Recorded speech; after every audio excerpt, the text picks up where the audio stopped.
Beautiful good afternoon, everybody. Welcome to Digital Storytelling in Southeast Asia, an event brought to you by NUS Libraries at the National University of Singapore. This is already the second seminar in this series, and it brings together specialists from Singapore and Thailand with backgrounds that cover academia, data journalism, and market research.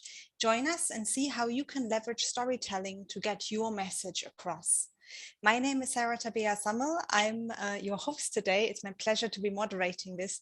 Before I introduce myself, let me give you a short introduction to our wonderful panelists today.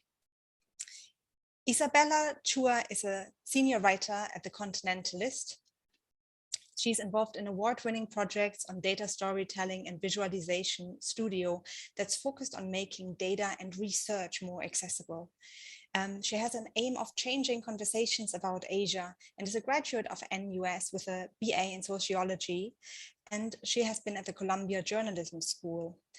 She creates stories about people and culture and runs the Continentalist Medium blog and monthly newsletter. So we're very excited to see what she has to share. Following that, we'll have a presentation by Harriet Robertson, who is a data strategist and founder of Synthesis.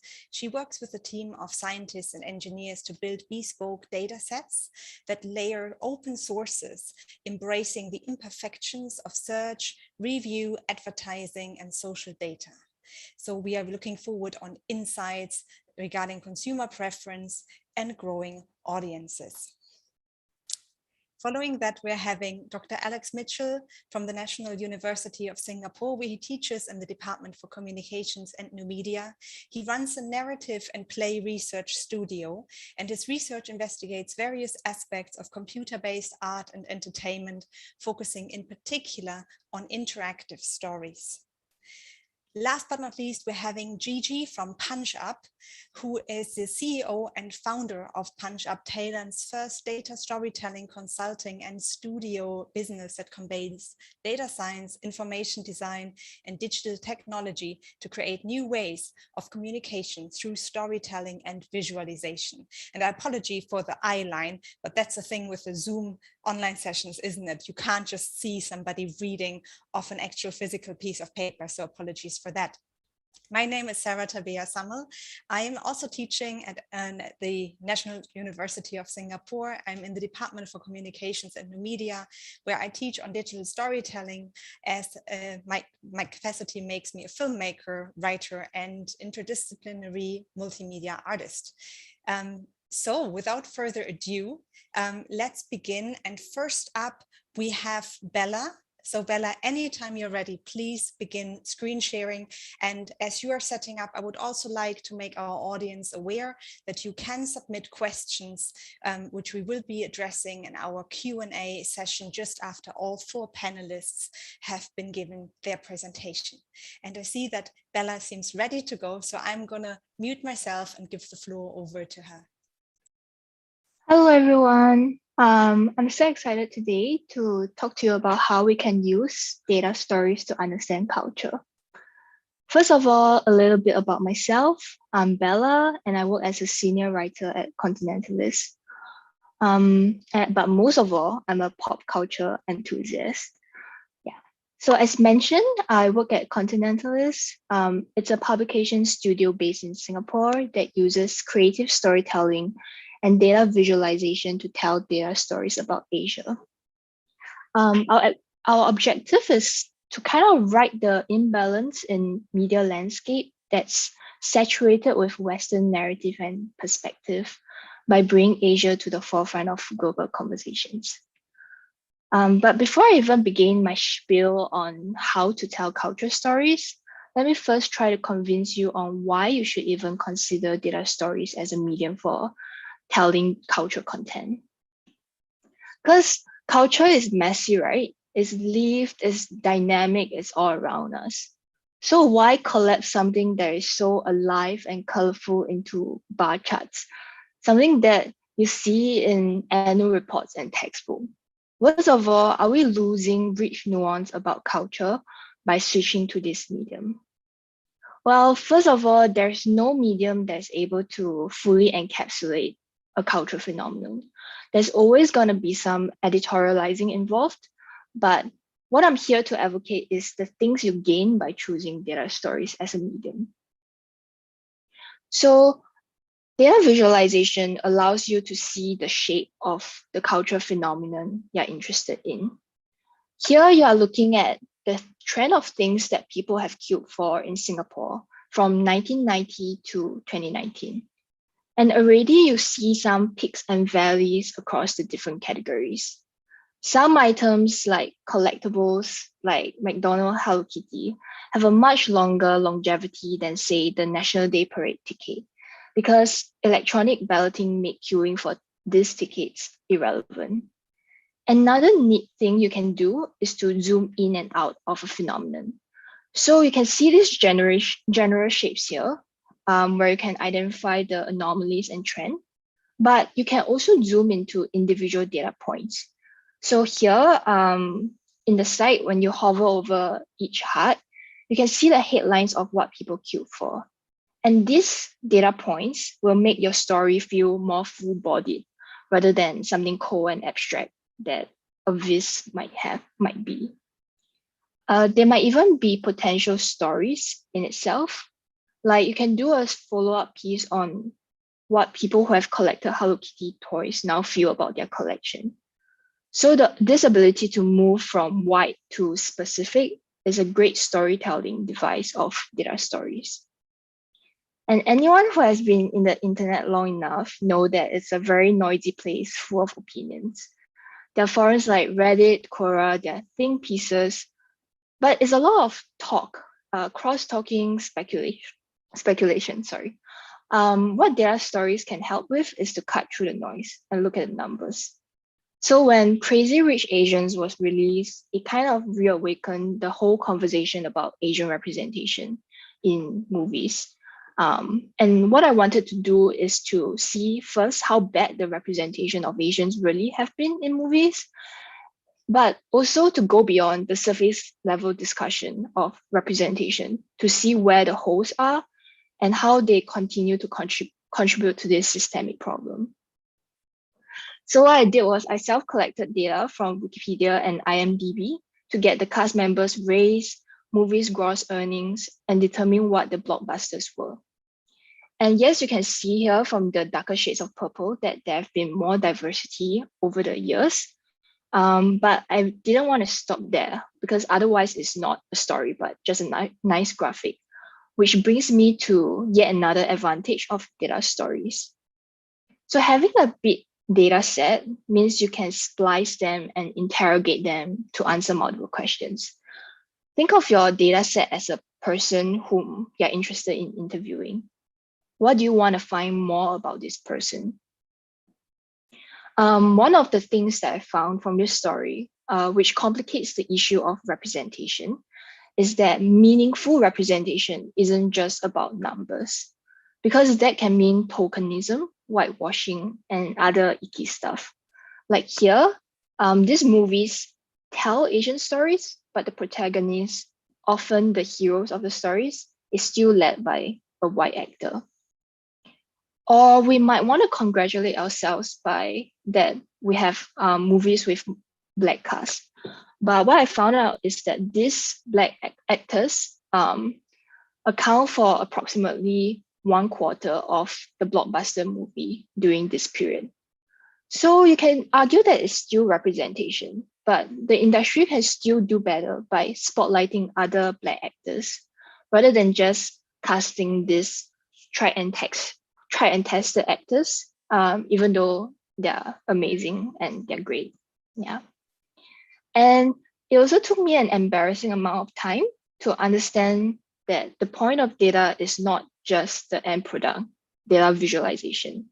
It can also be a starting point for stories rather than the story itself, especially for a topic like culture, where there's just so much to explore, like whose culture am I highlighting? What time period should I focus on? Data exploration becomes a very useful tool to direct and narrow your research. So this iceberg is very reflective of my typical workflow, where the bulk of my time is actually spent here doing the data gathering, cleaning, exploring, analysis and research. And these are not just like back-end stuff that you want to get out of the way, because cleaning the data especially requires you to select what parameters to look into, which makes it to the story and the visualization. And as you explore the data, you'll realize that there are many routes you can take. And the further you explore, the more questions you'll have. For every story, we can only start with a guesstimate on what we think is interesting. Because for a cultural story, unlike something like maybe the environment where you know what the end point is, like what the end message is, tackling a cultural story means you'll have more and more questions compared to the beginning. But that's also good because you're unraveling the phenomenon. So earlier this year, I did a story where I looked at the given names of 1.2 billion Han Chinese people based on an existing data set. And what I wanted to know was, are we able to learn stuff about China's history and its people from these names? And one of it was the shift from flora-related names amongst women, like lotus in the 60s, to double names in the 80s. And so it began the whole detective work of seeing if these interesting observations have any leaks by doing further research and checking with experts. And this also brings me to a caveat about cultural data stories, but also, I guess, more generally about data which is even after you've done your due diligence, you can't definitively say that the data means this or is 100% connected to a historical event, because culture has so many variables, there's so many accounts, so your writing shouldn't sound too deterministic. I hope that sort of convince you on the potential of cultural data stories. So I'm gonna move on to how you can start telling your own data story. So the first and the part that people often stumble over is finding an angle. Writing a story or like writing in general, where you face this intimidating wall of blankness, is already tough and scary. Much less writing a cultural story where there's not much of a precedent of. So people usually have two problems. They either have too many data sets and not have an angle, or they know what their topic is, but they don't really know how to combine data sets and stories. But I have good news. You already have ideas, but they might be buried in you unless you have zero interest in anything in the world. But even so, you can look at what other people are interested in. To come up with an angle, I feel the best way is usually to feed your personal curiosities. So when you move in the world, absorb entertainment and things you're interested in, take notes of the question you have. It trains your mind to pry things a bit more rather than passively absorbing the content. But that's also okay because sometimes we just need to shut our minds off. I also highly recommend just getting inspiration from conversations. You'll get a sense of what people care about, whether there are things they don't understand and want to find more about, or just hypotheticals that spark an idea. So for example, I did a story on Asians' obsession with instant noodle, and that actually came from a convo my colleagues had where they were wondering if the size of instant noodle packages in different countries corresponded to people's physical sizes. Yeah. And I did a K-pop story with Pudding, which is also a data studio based in US. And our central question was, why is it that K-pop groups were so big? Initially, I pitched a few angles about K-pop choreography, the history of K-pop, but we chose this because it was something people already debated about and had a clearer data angle. And so this was the end result. And as you see, Dataviz is really good at giving a bird's eye view of a phenomenon. It's not very clear here because it's Instagram post, but K-pop groups not only became more numerous over the years, but also bigger. And with storytelling, where we have the charts change alongside the text, my co-writer Elizabeth and I were able to guide the readers through the series of changes. that explain the bigger groups. And we were also able to zoom into specific groups like girls' generation, who became tipping points to normalizing larger groups. But you might say like group size kind of makes sense as a data story, right? Since it's about numbers. What about something like fortune telling? But because data is basically information, so it can be qualitative and quantitative also. So here, fortune telling predictions can be a source of data, but to make it into a data story, we had to be more creative. So what we did was we went around malls and temples collecting these boards of fortune predictions for the new year, and then we populated it into a spreadsheet and did sentiment analysis on it. And data science people love sentiment analysis because it converts qualitative data like the text that you see here into scores, which is the sentiment, and then it categorized to negative, positive, neutral. Sentiment analysis is not super accurate, but it kind of leaves the analysis to the package to determine the scores. But it's a quick way to convert text into something that you can measure and visualize across the board. So the end product is us doing sort of a digital version of the boards that you see in real life, where we group the predictions by zodiac and then color-coded the predictions as auspicious, inauspicious, and neutral. Another thing that might seem obvious that I want to highlight anyway is that we should be respectful when writing about cultures.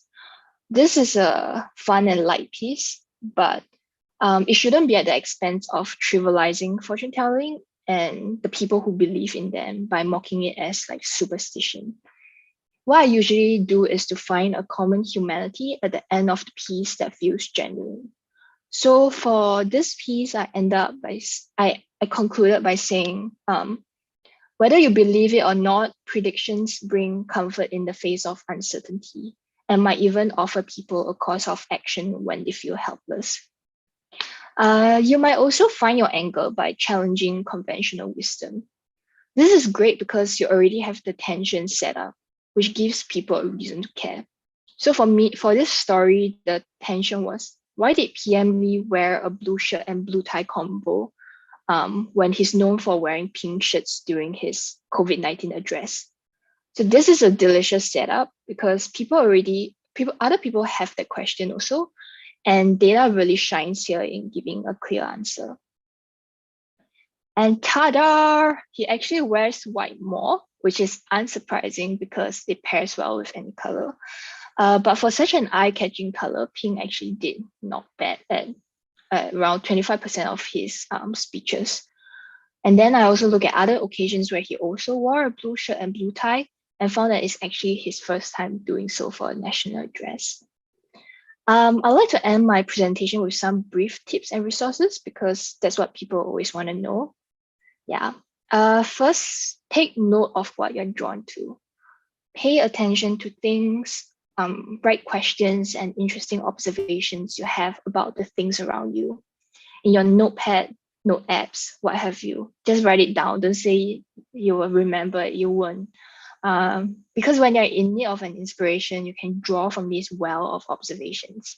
And it might not make it to your next story, but it might make it to your 10th when you start connecting the dots. Second, don't feel like your data story is too small or personal. A common thing that I see and I myself struggle with is people want to cover everything because it's data. But remember, any medium requires some degree of editorializing, be it a director or script writer who selects what to highlight. So go with what you care about and make a compelling story out of it, where others might get something out of it too. Or go from something personal to something bigger. Lastly, always do a brief research to see if the data already exists. Even if it's not exactly how you want it, you can allocate it into different sections, combine data sets, etc. because from experience, it's very time consuming to do it yourself. And here are a list of resources that might help you start or level up your data storytelling project. Finally, come check Continentalist out. We recently rebranded and we're so proud of our website. Come pitch, partner, or hire us. We have a studio page. Thank you, and I look forward to your questions.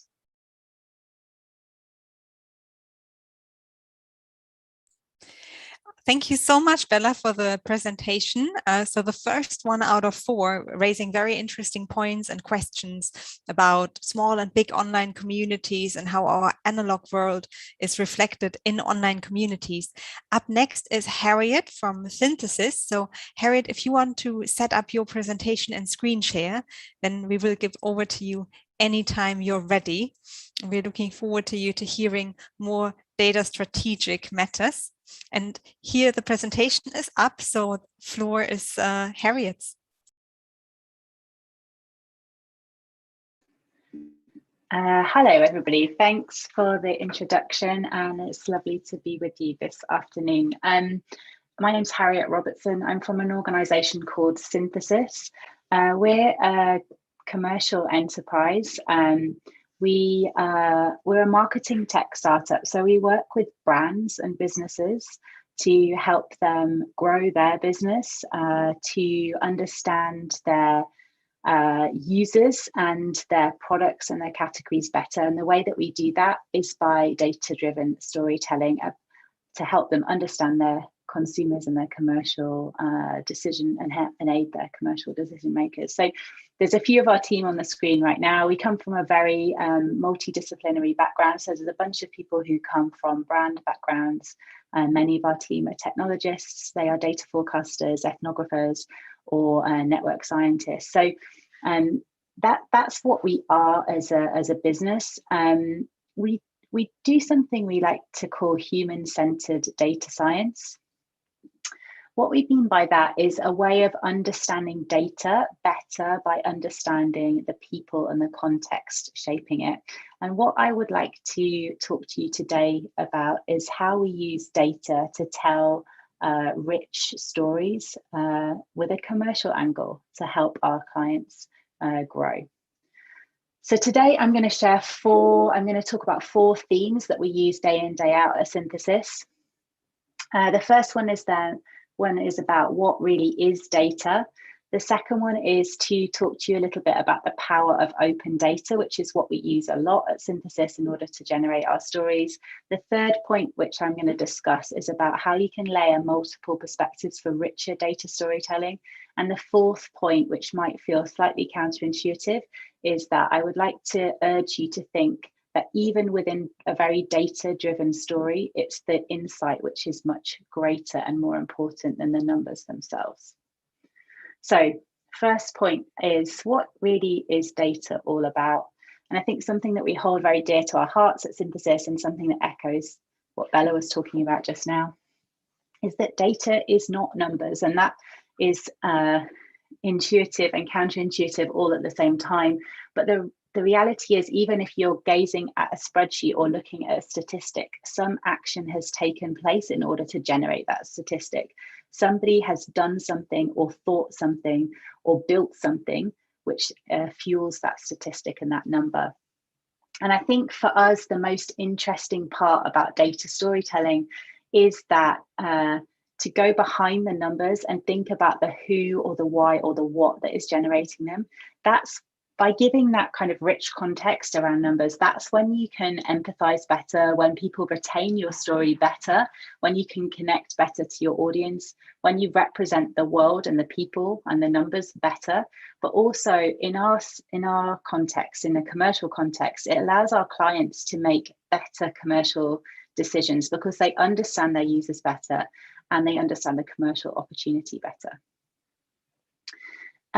Human-centered data science is a way of analyzing data, but I want to draw a distinction with traditional data analytics, which I think lots of people study in school or use actually in their day-to-day jobs. This is not to kind of be down on data analytics. It's really important, and it is part of the way that we work with human-centered data science. Both of these ways of working have merits, but I think that human-centered data science, or human-centered ways of thinking about data and representing data, makes for better storytelling. And that's why I'm sharing this distinction with you today.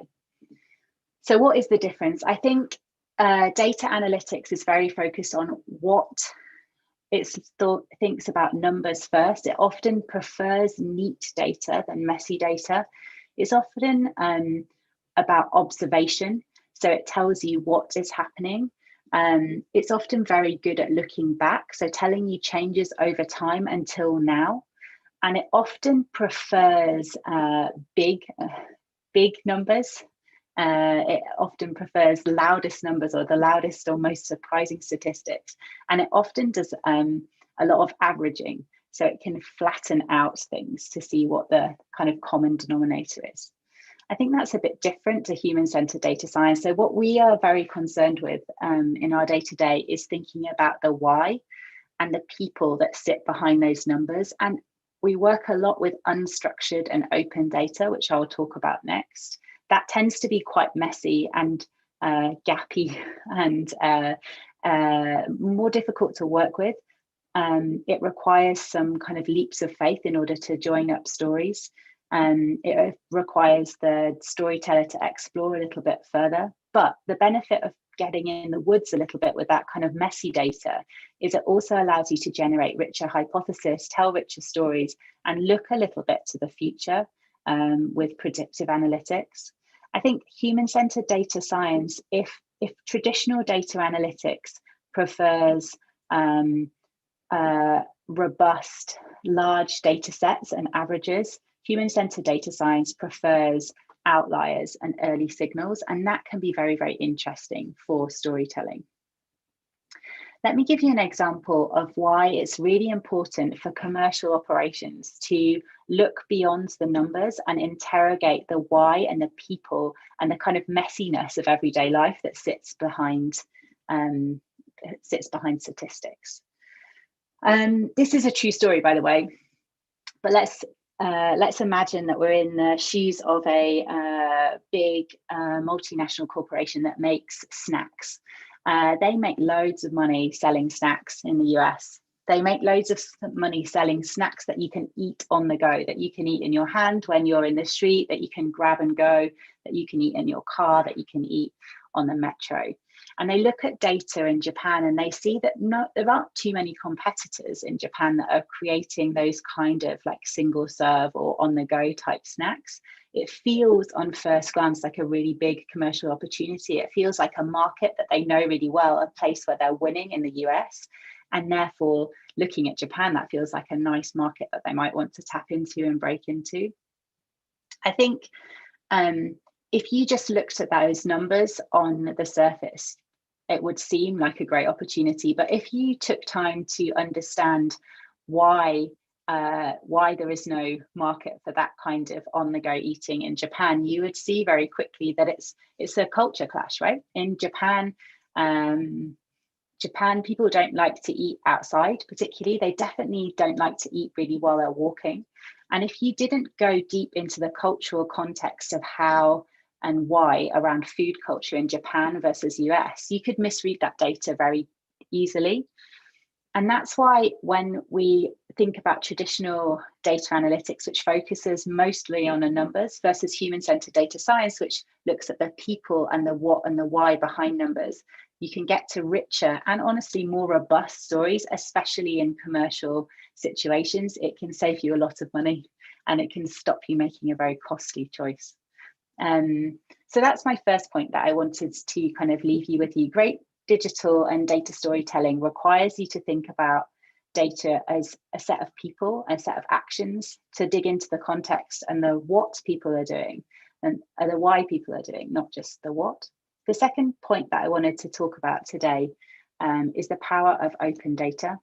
So open data is any data which is that we don't have to generate ourselves, data that exists out in the world already. So I guess traditional data generation could be going to do a survey in a commercial setting or a focus group. Open data is data that already exists. Typically, it can be search, social, reviews, government data. There's lots of statistical data or institutional statistics produced by governments and NGOs. I think in our day and age, we are producing unprecedented amounts of data. And we know more than ever about what people think, feel, or do. So if I've got a second kind of tip for the power of data storytelling, it's like, don't think that you need to create more data. We have loads of data. Actually, the challenge these days is how to manipulate and use that data that's out there already. And there's some really great tools. Bella shared some tools also that can help you do it, but some really simple tools that can help you get there very quickly. We use these tools all the time. Google Trends is a super easy one to use. Facebook Audience Insights is also great. If you're into content, TV, film, IMDb has got some free tools which are very accessible. World Bank produces really, really interesting data, which is comparable across many, many countries, which is interesting. If you're interested in language analysis, which is fascinating, Google Ngram is a really nice place to play. There's a bunch more tools. I think Bella probably has a great list as well at the end of her presentation. So that's my second kind of tip for you, is to tap into open data. Don't think that you have to generate your own data. There's loads and loads of data out there. We know more about what people think, feel, and do than we ever have done possibly before. The third thing that I want to talk to you about is layering data sources.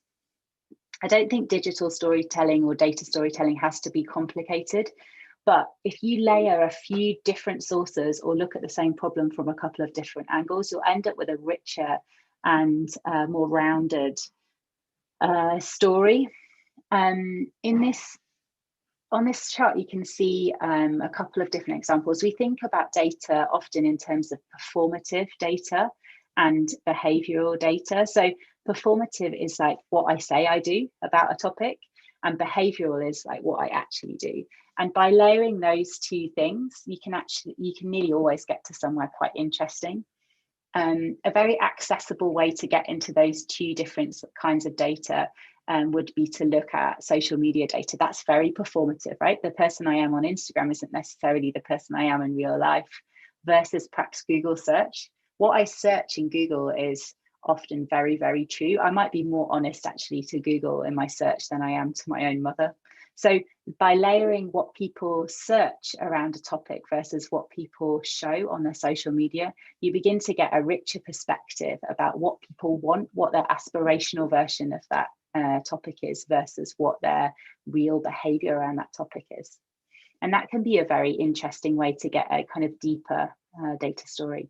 So layering is really a key part of what we do every day. This is another example of layering here, a very simple way to do it. It's not complicated. Anybody can do this. So this example here, what you see is top selling products mentioning the word sleep from different countries in the world. We didn't do anything clever to generate this, but it's a really good quick check. If you want to get a kind of perspective on how people think about a certain topic, what are they buying in order to solve a similar problem in different countries around the world, e-commerce data is a really nice place to start. You can use the platform algorithm to sort for you. So you can go onto Amazon and sort by best selling.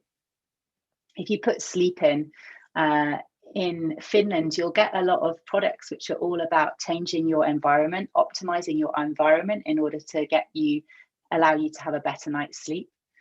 If you're in China and you put sleep into Tmall and you click on the best-selling products, you'll get a lot more natural ingestible products, products that are tapping into TCM theories about balance and specialized ingredients to help people sleep. So you can already see a difference there. If you put sleep into US e-commerce, you'll see that the sleep aids that people are most buying are pills, white pills of various forms, but lots of melatonin pills, for example.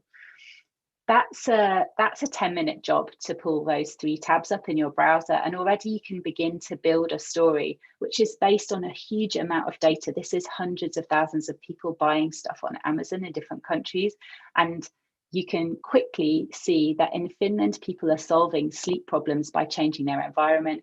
In China, people are solving their sleep problems by tapping into natural discourses and TCM health, and in America, people are solving sleep problems by taking pills.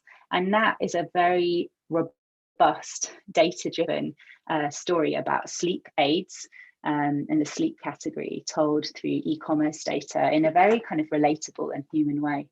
So I think the point here is about layering, comparing markets or comparing data sets. It's a really good way to get richer in your data stories. And that doesn't have to be complicated. That can be as easy as changing your browser settings to different countries and looking on e-commerce.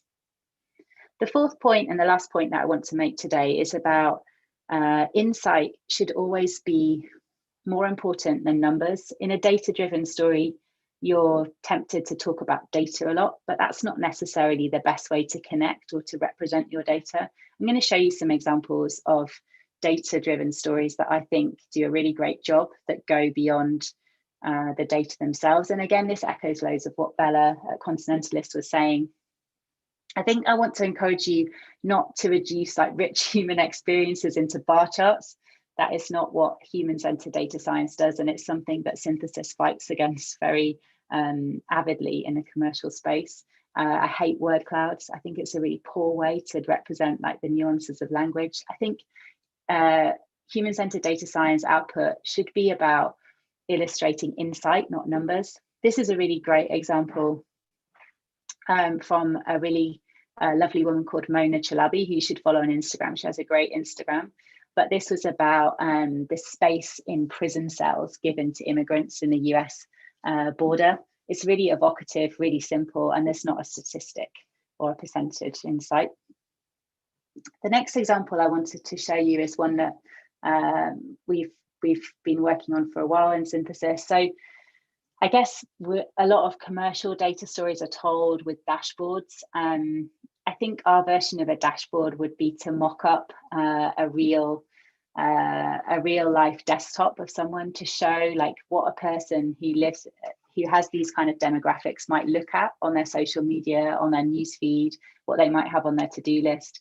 It's about telling data viz without having any data in it. Sometimes you don't need data to tell a very rich data-driven story. Sometimes data-driven output is about building empathy. Maybe the way to tell your data story is by forging a connection between the topic of your story and the person who's reading.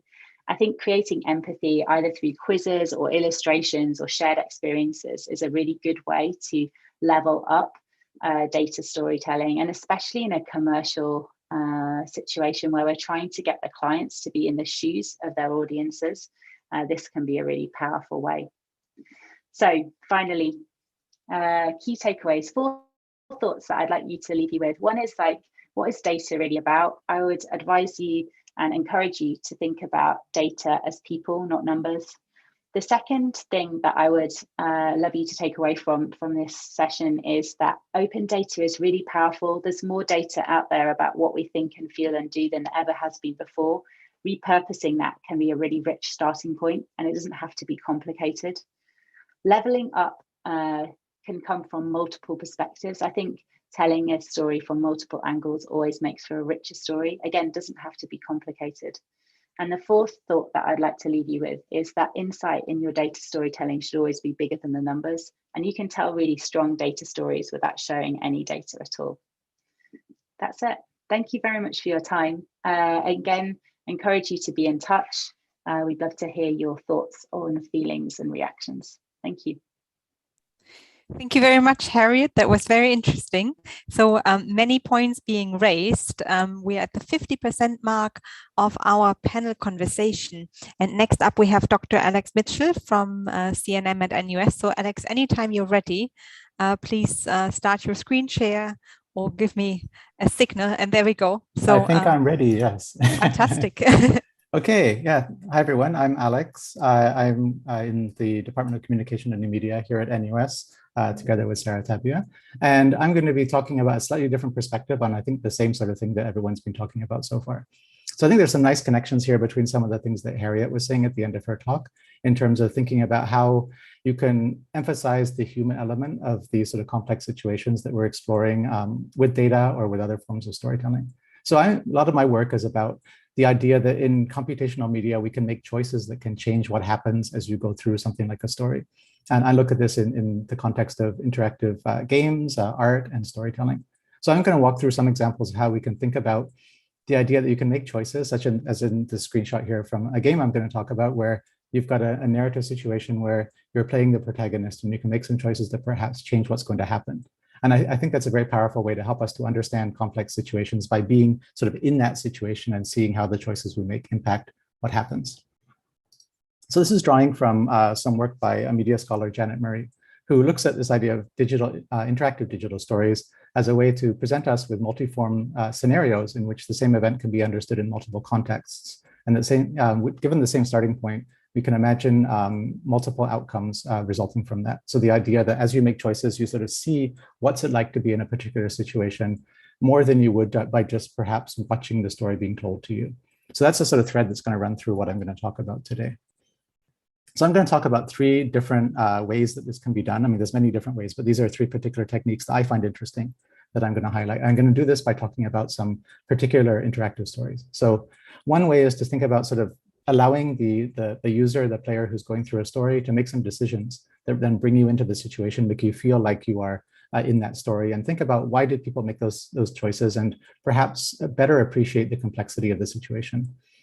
Another twist on this is to think about putting someone into a story with those sort of choices, but then don't allow them to actually make those choices. So see how actually in difficult situations, sometimes you have no choice.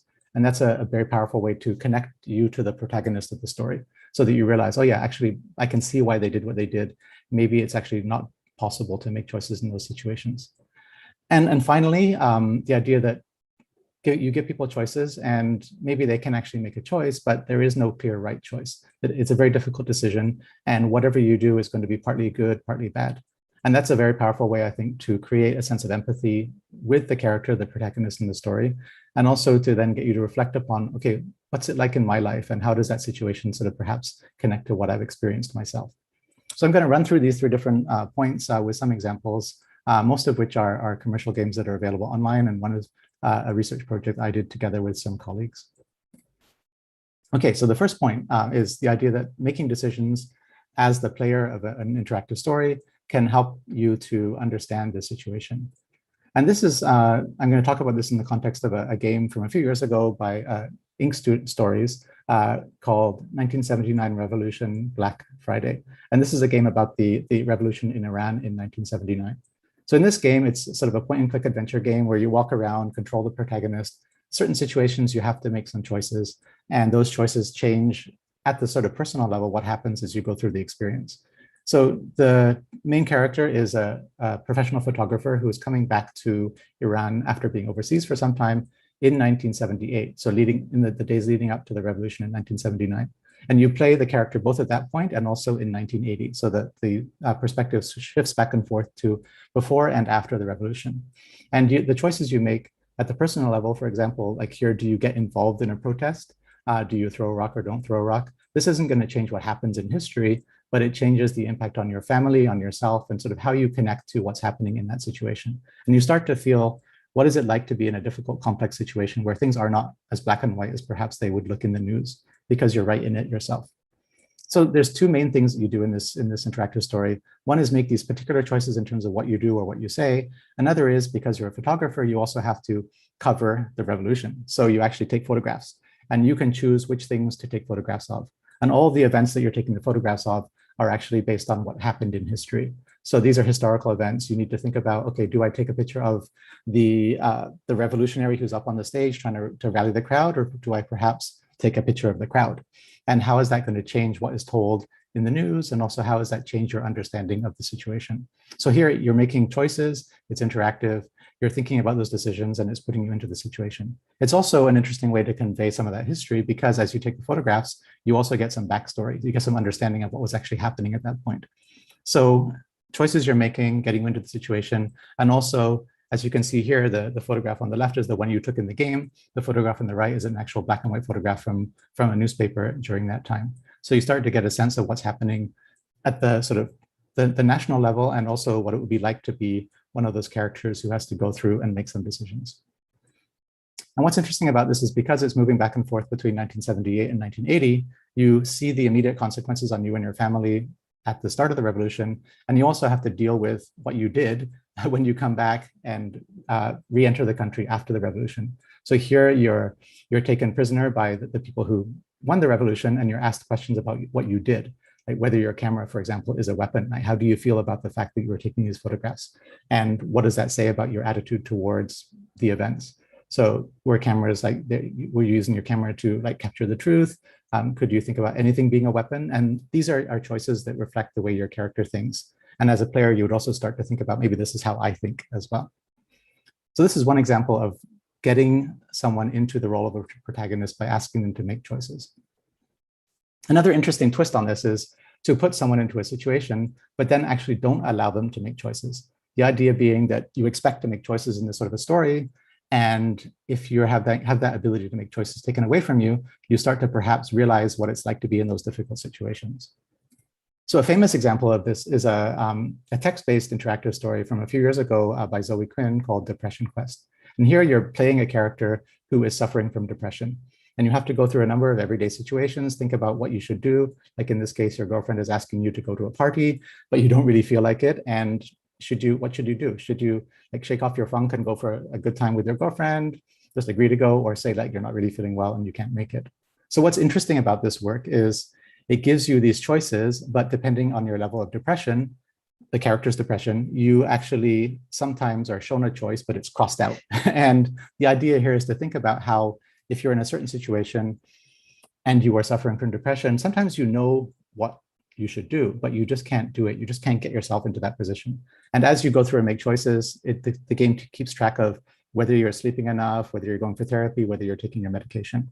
And this, I mean, it's a very difficult topic, but it's actually semi-autobiographical. It's based on Zoe Quinn's own experiences. And I think it does a really good job of taking away that ability to make choices as a way to make you think about what would it be like to be in that situation where you know what you should do, but you just somehow can't get yourself to do it until eventually perhaps there's very little that you can do. And then you realize, oh yeah, maybe I'm just going to go to sleep in the character situation, right? And then think about, if I was in that situation, how would I deal with it? Or perhaps if you know someone who is depressed, you can sort of understand what they're going through. So similarly, there are a number of works that have taken this idea and tried to apply them to other situations. So this is a more recent game called Bury Me, My Love, where you are playing the husband of a woman who has escaped from Syria and is trying to go together with a group of refugees to get to France. And what's interesting about it is you're playing the husband who's still in Syria, and all of the gameplay consists of sending messages, text messages back and forth to your wife while she is in all these very difficult situations and you're back still in Syria, suggesting to her what she might want to do, but she often can't do those things because it's just not practical. So it sort of doubly adds on this idea of not being able to make choices. You would like to tell your wife what you think she should do. Maybe she can't do that. And whatever she decides, she has decided and you're like far, far away. So you have this feeling of like inability to act. And it's interestingly, originally, this was done in real time. So you would get the messages as a notification on your phone and you would have to see what your fictional wife was saying to you. And then you'd have to wait for some time before she responded or didn't respond. And you would sort of really feel what it's like to be that person who's helpless, far away from your loved one and cannot make choices in a difficult situation. So I've actually done some research into this, and this is sort of the way I've theorized this idea of sort of what I call poetic gameplay, the idea of structuring actions a player can take within a game and the response the game provides in a way that draws attention to the actions, and by doing so encourages the player to reflect upon and see their actions in a new way.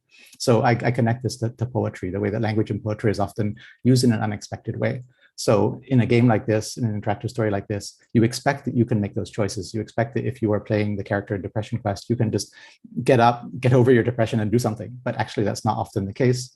And by taking that away, breaking people's expectations, you bring that inability to act to the foreground and what I would call defamiliarize it and make it something that you perhaps start to reflect upon and gets you to think about that situation.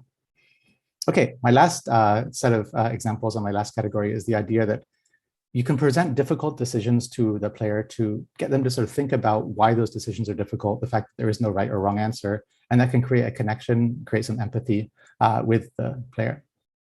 I think this is similar to what Harriet was talking earlier in terms of trying to get the reader of her data stories to understand. So two quick examples. One is a work that I did together with some colleagues from the School of Public Health, where you play a character, CT, who's got a family, and it's basically getting you to think about the difficult choices you make in terms of your lifestyle, whether you allow your family to eat unhealthy food, whether you take some time for yourself, and the consequences that has both on your family and on yourself. And the idea here is that there is no easy answer, there's no right answer. And finally, to again sort of bring it back to the local context and think about what's being done in Singapore, this is a very recent game that came out a few months ago, being developed by Better.sg in Singapore, which is designed to get you to think about what's it like to be in the shoes of somebody else. And they're releasing these episodes gradually. So far, they have a character, Nadia, who is a Malay teenager who is in JC, and she has to go through situations like wanting to wear track pants in PE class rather than shorts to maintain her modesty, and try to explain to her majority Chinese friends in that school why she is making those decisions. There's also the second character that just came out, who is a Sikh boy who is going for national service, and he's got to make decisions like, should I cut my hair or should I keep wearing my turban? And these are things that, I mean, personally, I hadn't thought much about, but as I play through the game, I start to see these difficult decisions and think, yeah, okay, that's sort of what it's like to be in that person's shoes. I mean, it's not really what it's like to be in their shoes, but at least you can start to understand through those decisions that you're making. So just to summarize, these are three different ways that I think we can make use of interactivity in digital stories to try and bring you into the situation as the player, right? To think about decisions that make you feel like that character, maybe taking away the ability to make decisions so that you feel sort of that difficulty of making those decisions, and presenting decisions where there's no right or wrong answer as a way to try and create a sense of empathy and to get you to reflect. So this is something that's being increasingly done in a lot of different games. This is just a quick snapshot of a number of games that are out there. So I think this is hopefully something that you can think about in a way that you can add that layer of interactivity on top of the storytelling that you're doing as you try to get across some interesting messages. Okay, thank you. I'd be happy to hear questions. If you're in the YouTube, you should be able to type some questions in there that we can take later. And this is a link to my website if you want to find out more about my own work. Thank you. Thank you very much, Alex. That was very interesting, a slightly different take on interactive notions of narrativity that we are finding. And last but not least, we have Gigi with the fourth presentation today. So Gigi, anytime you're ready, please start up your camera and your screen share. And we look forward to hearing from you. And that looks pretty much ready to go. So Gigi, the floor is yours. Yeah, thank you, Sarah. Hi, everyone. My name is Gigi, and thanks you for letting me join this conference. I have a studio called Punch Up in Bangkok, and we are just about 2 years old. And I think we are the first studio that tries to combine data, storytelling, and information design and digital technology together in our country to create a new way of communication. And to be honest, we have got a lot of inspiration from the continentalists. So today I will share some experiences about what we have done and how it helps reshape some social conversation in our society.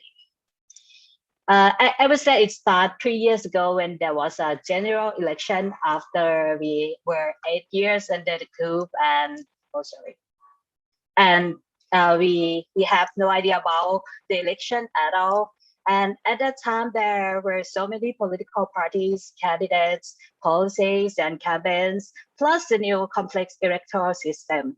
So Thai people got so overwhelmed with new data and information on social media feed every single hour that I felt like we couldn't understand them all and couldn't make a good decision based on data.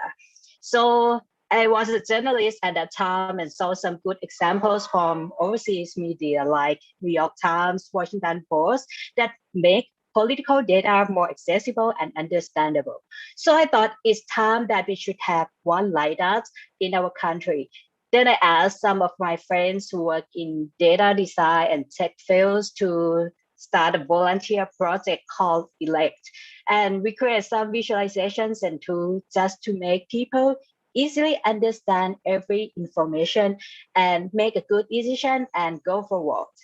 And I think I'm happy that it was successful because so many audiences, including the press, use our website for looking for information before voting or as a reference for news publishing during the election month. And at the end of the election, we learned that even the advanced technology could help us create and gather a big data. We all still have some pains when we actually have to deal with it, especially when we try to use the data for communicating or convincing people about the social issues. So we see an opportunity and start Punch Up to do the similar thing we did for elect, but for other issues beyond the election. And we have applied our combination of data, story, design, and digital technology to do data stories about education, inequality, environment, health, and other issues. We also keep running Elect as our non-commercial project.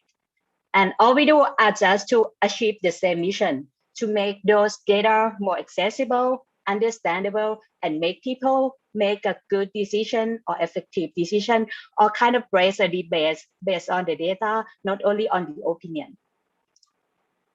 I would like to show you some of the projects we have launched during the past 2 years. One of the projects that we thought helps reshape our social conversation with the data is about cyberbullying. Thai audience actually saw a campaign about stop cyberbullying every year. Mostly there were a short clip, interview or article talking about how cyberbullying could hurt one's mental health and we should stop it. But once we got a client brief to do this kind of campaign, two questions pop up in our mind. Was there really a big problem in our country, in our society? And if so, what exactly should we need to stop? So fortunately, we could answer those questions with data. So we use social listening tools to gather all public posts in all social media that Thai people use that have keywords relating to cyberbullying. Then we analyze and turn those social data into a data story. The thing is, we found there were over 21 million posts and reports about cyberbullying just in 1 year. Mostly they happen in school, even in the kindergarten, and Thai people got bullied most about appearance and gender inequality. And after we launched this project, we got a lot of mention when academics, media, or anyone talk about cyberbullying issues. As our data story proved that this is a serious issue and points out where we should start stopping cyberbullying. And this year we have just developed this database into an open platform where the young generation with help writing their own rules about how to stop cyberbullying together. And this will be published as another data story for using as a playbook in school soon. And another project I would like to mention is about gender inequality in movies and series that Thai people watch during the past 2 decades. And honestly, I got inspired from the Continentalists as well. So we have manually collect data about gender and sexual orientation of crew members and characters. Maybe it's not surprised that not many women work as a director or producer, but it's a surprise to me that the number is absolutely small in our country. And we've also found that LGBTQ plus character just show up on Thai screen since a few years ago, and only in alternative broadcast channels, and also get badly stereotyped. We launched this project in June, which is a Pride Month, and got mentioned as a reference in so many talks and conferences about gender inequality for all month long. I think we kind of know this is a problem in our society, but this data story was popular because it offered a concrete evidence that no one could deny. And even we have quite a strong intention and some success cases from our combination of data, story, design, and digital tech, we still have some challenges to overcome. Our main challenge is about open data, as Harriet already mentioned. When we do the project that called They Work For Us, which is inspired by They Work For You from UK government, to gather all relevant data about politicians, to analyze, visualize, and let people getting to know them better, and monitoring how they work or how they vote in the parliament as our representatives. We found that the open government data in our country is really terrible. I mean, we have to spend a lot of time submitting an official request for data disclosure that actually needs to be public. And then a lot of time to digitize them from kind of PDF into the Google Sheet so that we can display on our platforms. That makes our platform not up to date, and it quite disappoints us. But we could not give up easily, and it's not our excuse to stop doing this platform. So another things we have to do is in collaboration with other news and civil organizations, as well as some politicians, we are calling for the amendment of Open Information Act in our country to require the government to open all public data by default, and yes, in the machine readable format for the sake of transparency and so that we can do more and more data stories. And other challenges about how we could be better than today, just like how our team members can better understand what their colleagues do on another part of combination. I mean, how designer can know how developer works, or even as a storyteller to understand how designer design one graphic. So, and how the other challenge may be how can we advance in design and technology without leaving some audience behind? I mean, in terms of ability to understand unfamiliar charts or website interaction. I think we are still work in progress, and so far, I think we haven't not complete our mission yet, because there seem to be so many other social issues that requires data stories to create rational decision and healthy debates. And in my opinion, from the pandemic, I think not only for Thai society, but also for your country, even for regional or global scale, communication with data could really help us make a better decision, create a constructive debate, and reshape some social conversation. And that's all for today. And for Panchab, yes, we are open for collaboration and looking forward to your question. Thank you.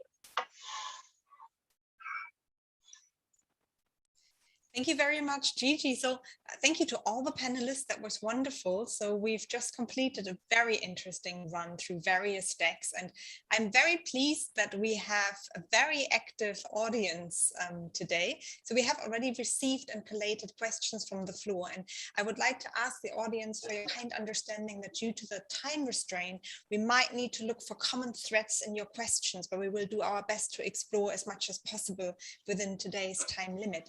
And with that, I would like to first address Bella with a very strategic question that responds to your talk. Do journalists need to learn coding or technical skills to visualize data? And maybe we can connect that with the consideration of big versus small communities online.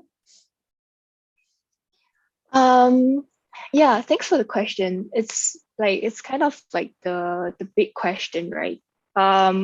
But no, you don't have to, but like everything, like any other tool, like videos or photography or like sound or whatever, it's another tool set that you can have to tell a better story, to do better journalism.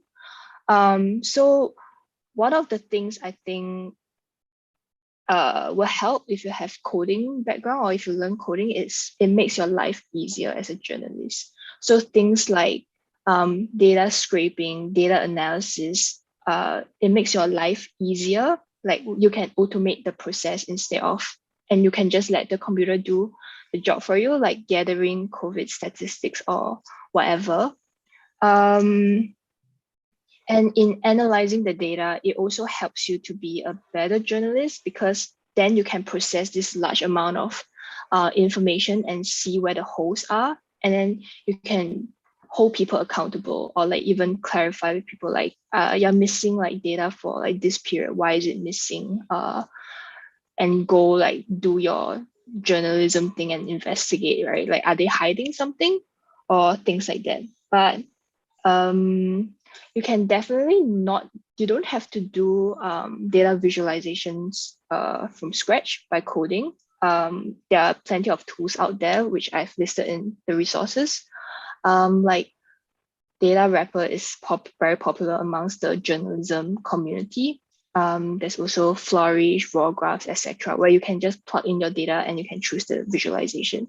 But even if you don't do coding, I think what every journalist should know is data literacy. So that means like finding the right visualization for your data, like choosing the right color, making sure you're communicating the data that you want to communicate in a non-misleading way. Yeah. Fantastic. That's very interesting. I actually have a follow-up question on that point, in line with what our audience was asking. But before we get to that one, quite specifically following up with Alex's talk, so for games that are supposed to bring about empathy and to evoke that particular connection that you mentioned, our audience is wondering what that requires from the player. Does it require that you already come in with a certain openness, or does the game do all the work to get you there? Yeah, that's a great question. And I think, one point I want to make as I start to address this is that I don't think interactivity is sort of a magic bullet that's going to magically somehow make you feel for the character in the game. So I think depending on the context, if you're thinking, for example, about the game that I mentioned that I did together with my colleagues at School of Public Health, we were thinking of that as part of a larger program. Right, so that you perhaps have a curriculum where you're trying to teach somebody something, and you bring in a game that has some aspects of empathy as part of that to help people to see things from another perspective. So I think games and interactivity can work together. So for example, Harriet was talking about some points in her presentation where you could maybe ask someone about their own thoughts, and then, or have them put their name, and that connects them to the data. So I think it works nicely as a way to sort of build upon what's being done in the larger set of educational resources that you're providing, or the story that you're telling, to make that connection. At the same time, I do think it can help you to possibly see things from another perspective. So if you have the possibility, and maybe as the player, to think about, okay, maybe I'm interested in seeing something, it can help you to start to, as Janet Murray says, sort of see things from multiple perspectives. And then you might start to at least think, maybe I should think about things another way. It probably can't take you all the way, but I think it can still start to get you thinking and questioning. And then again, maybe additional resources can be used to help you to consider that more. So I think that the local game about to get you to think about different perspectives in terms of other races is a nice example of that, because it works together with all the other things that are being done to try and sort of maintain that sort of racial harmony, and also to think about things from different perspectives. So yeah, it can work. But it's not something that's like a magic solution. I hope that answers your question. Thank you very much, Alex. So I'm trying to combine several notions that we got from the floor now, and several people are wondering at once about the idea that analyzing data leads to certain ideas about factuality. I don't want to say that loaded word truth, because then we're in a completely different philosophical state of conversation, so that would be very interesting. But let's just talk about that idea of something factual. And at the same time, we're speaking about narrativity. So obviously we're looking at a story that is angled, at a story that is potentially branded, particularly if we're looking at the e-commerce space, which is at the other end of the spectrum, from a community and people, and maybe even marginalized community driven point of data reconstruction and reconciliation of an actual narrativity that reflects people's daily lives. And there are commercial interests that clash with analytical and sociological insights about communities. Harriet, do you maybe want to respond to these thoughts or concerns? Sure, I think it's a really good question, and it's obviously quite pertinent to the kind of data stories that I tell in a commercial context. For sure, like, our clients come to us with an agenda. often that agenda is open-ended, right? They don't quite know where they're going to land, but they want to land somewhere which will help them grow their business or make a better business decision. Sometimes they really do come with an agenda, like we need to prove this so we can unlock this and we can take these actions. So definitely like that idea of like factfulness is something that we have to be careful with all the time. I think, so yes, you need to watch out for it. I don't believe that, I think that in my context, in commercial data-driven storytelling, people are coming to us as consultants or service providers. They want to know our opinion based on the data. So in that sense, there is no utility in us standing telling a neutral story. That's not the kind of data-driven stories that I get paid to tell. I'm paid for an opinion. And therefore, whilst we base our storytelling on data, we come down on one side of the fence. We don't sit in the middle. And in that sense, there's no neutrality in the kind of stories that I tell day to day. I think the way to be truthful and yet still have a very clear and often agendaed point of view is to be very clear about what and where this opinion is coming from. So I think that is how we navigate that kind of shark-infested waters in our day-to-day. So we can recommend something, and that can be very directive to our clients, but by being clear about how we got there and what data that's based on and what biases are inherent in that data, that is how we that is our red thread that keeps us like true, if we're allowed to use that word in that sense. But for sure, like I'm not in the business of neutral data-driven storytelling. Like that's not what we do. We have strong opinions about what and why are the actions that our clients can take off the back of the stories that we tell. Does that help? Thank you very much for that. I love the fact that you're calling this a shark infected water, full of bias. And I'm hoping that this is sparking some discourse and further reflection opportunities with our audiences as well, to think about that all the data that we are exposed to, in many cases in social media landscapes, both as audience and as storyteller at the same time, are demanding that we ask questions about what the certain angle to this data interpretation is. And if we face something we're not sure about, what sort of questions we can ask about the source. And I think it's absolutely wonderful that you're putting that perspective in and saying, of course there's an agenda, of course there is something we're trying to do, but then this is a very, very clear framework, which makes this a very clear process.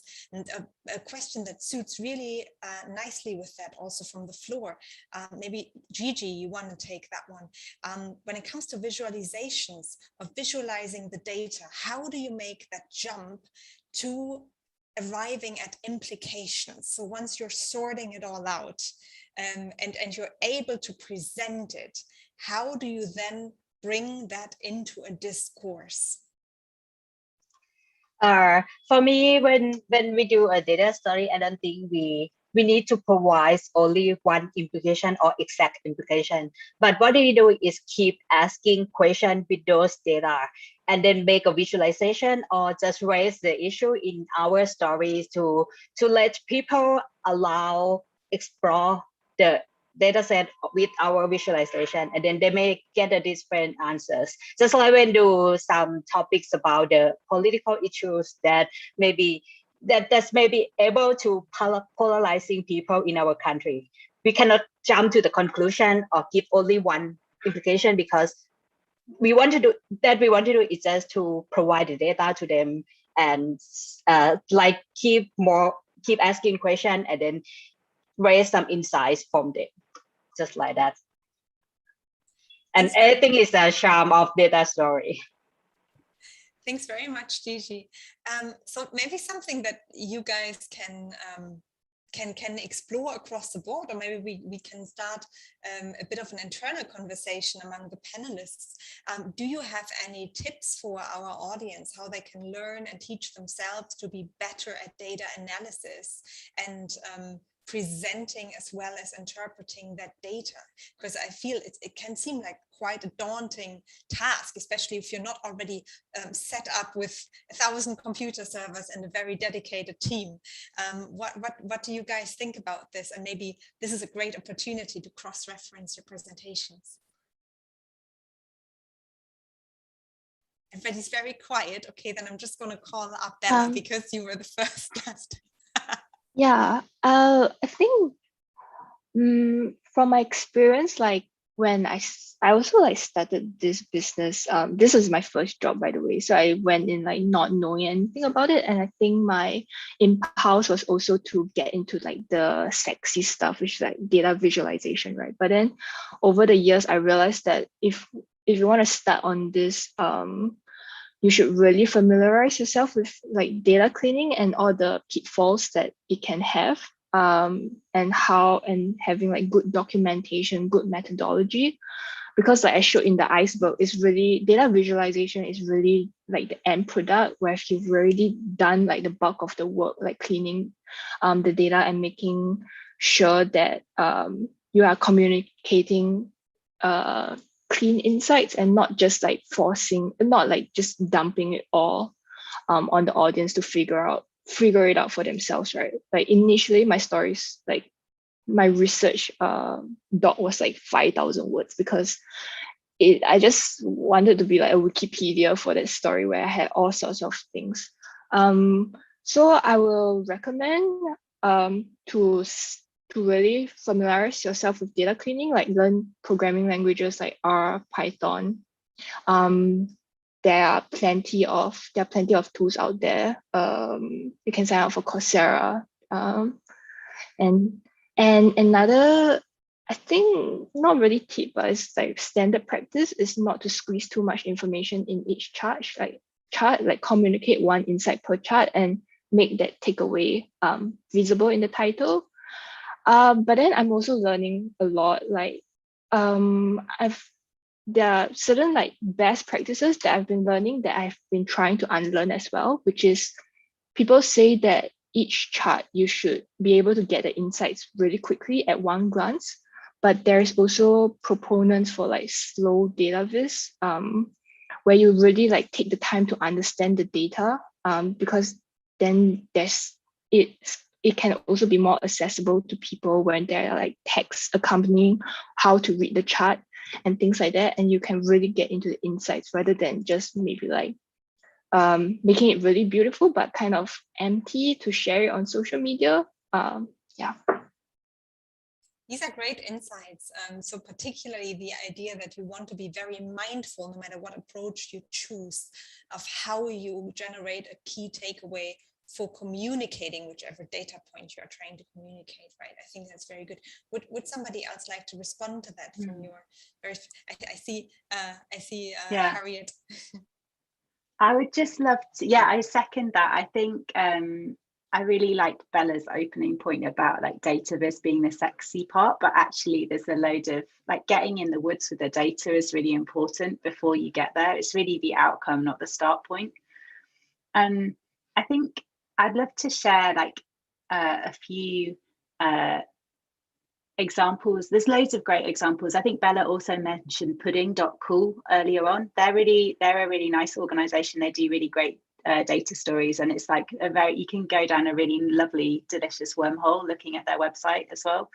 In terms of like other resources that I would recommend for people getting a start in, especially if you don't know how to code, there's really, really great resources from Google. Like I think I mentioned Google Trends earlier, which can give you a very superficial sense of how things are, how people are searching for stuff in different countries. It's actually a really interesting resource, but behind that, there sits a bigger repository of tools from Google, which you can tap into, and they're super accessible. If you go to journaliststudio.google.com, there's a load of online training and tools which Google has made available for journalists. And some of it is really simple, like how to construct a Boolean so you can just search Google more effectively. Like, I want this, not this, on this time frame in this country. Like, how can you construct those kind of search queries so that you get accurately to the kind of information that you want? It's just, it's really accessible. Anybody can do it, and it's really, really rich. I recommend to go there as a start point, especially if you don't know how to code or you're on the journey of coding. Thank you. That's a great insight. I'm wondering, Alex, if you have some tips as well, because you are very much dealing with beginners when you're teaching students, and I'm sure many of these questions come up in your classroom as well. Yeah, I think what I try and emphasize is to really think about the story that you want to tell and not be so concerned about, like, if, for example, you're making something like the works I was showing, don't worry about the fact that some of them looked really fancy, like games, right? So works like Depression Quest are done in, I mean, that was done in the tool called Twine, which is a very accessible, easy to use tool for creating linked-based stories. So I would think about, like, what sort of story do you want to tell? How do you want to incorporate some aspect of choices or interactivity just at the level of what's actually useful for what you're trying to do? And then, yeah, looking at a simple tool, like, I mean, Twine was what was used for Depression Quest. There's another tool called RenPy, which is used for making visual novels, but that's the tool that we use to make the family storytelling example that I showed. And that was done by one of my colleagues, Joshua, who's been sort of playing around with that tool for a while, but it's very accessible. So there's a lot of stuff out there which doesn't require a lot of coding, and something like Twine doesn't really require coding unless you want to do something fancy. And what's nice about Twine is it basically outputs HTML and CSS and JavaScript, which it just means that it's like anything on the web, right? So if you know what you're doing, you can go underneath and make it look really fancy, or you can just focus on the stories and the choices and then start from there and really sort of think about what is it you want to tell and how do you want to get people involved. So there's definitely sort of ways in, and then you can gradually learn using all the many resources that are out there. Yeah. Fantastic, thank you, Alex. I believe Bella might be interested in adding on to that point. Yeah, I really like your talk, Alex. It was so interesting to learn about how, because data viz journey for us is how to make it easy for the readers to understand. And your points about like making it difficult to get people to empathize more was really interesting. But what I wanted to point out, adding to your point, is I read recently from Nathan Yao, who does flowing data, that you should always combine unstructured and structured learning. So you can't really like watch tutorials forever. You should start to build something, because you don't really have to learn all the tools to build what you wanna, or write a story you wanna write, right? So yeah, all the like coding stuff is sexy, but might be cool, but might not be necessary. So you should just make something on your own. Yeah, I think that's the best advice. Just make something, start, and then you'll learn it as you go. I agree with that. We are almost at the end. We have about 8 minutes left, and I would like to ask a bit of a difficult question towards the end, because we are in the context of digital storytelling, and something that I, as a storyteller who is exclusively working in digital media and not shooting analog film, all the different media types I operate in are digital as well. Something that I keep finding myself asking about repeatedly is, how do we deal with the digital divide? And I'm wondering if you might have thoughts about how we can, even though that might sound a bit out there, but if we can possibly even use data to overcome the digital divide, because we have the opportunity to talk about discrepancies, to talk about inequalities in our global community, and to possibly produce the facts and the overviews to bring positive social change. What do you guys think about that?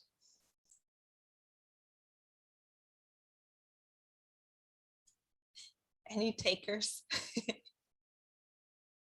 That's a very difficult question. I mean, I'm not sure if this is exactly what you're thinking about, but one thing that I sometimes think about is like, yeah, how can we use some of the ideas I've been thinking about in terms of making things difficult and sort of getting you to reflect upon what you do, to just consider, yeah, I mean, even the thing that you're experiencing, like, for example, if you're looking at some interactive story on an expensive iPhone or iPad that talks about poverty somewhere, just think, okay, I mean, the people I'm playing as or I'm reading about, could they actually experience this themselves? So start to think about your own position, I mean, as the person who's interacting with it. Or if you're looking at some data, and think about, yeah, maybe I should consider my own position of privilege, and just keep that into, sort of bring the people who are experiencing it into the whole process, and get them to think about, yeah, why am I able to do this? Like sitting in a nice flat in Singapore, enjoying myself with aircon and everything, and go beyond just looking at that. I mean, just not looking at it as data, but try and see the people behind what you're looking at and consider their position as well. I mean, it's really hard to do,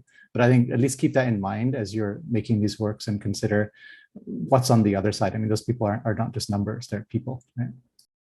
Yeah, Bella, I just saw you raise your hand, and thank you, Alex, for bringing in again that idea of empathy a bit more implicit this time. But I think we're on a very important track here, trying to address that, which is very difficult for all of us, isn't it? I think it was Harriet who raised her hand. Yeah. Oh, I'm so sorry. Yes, Harriet. I got carried away with the squares on my Zoom.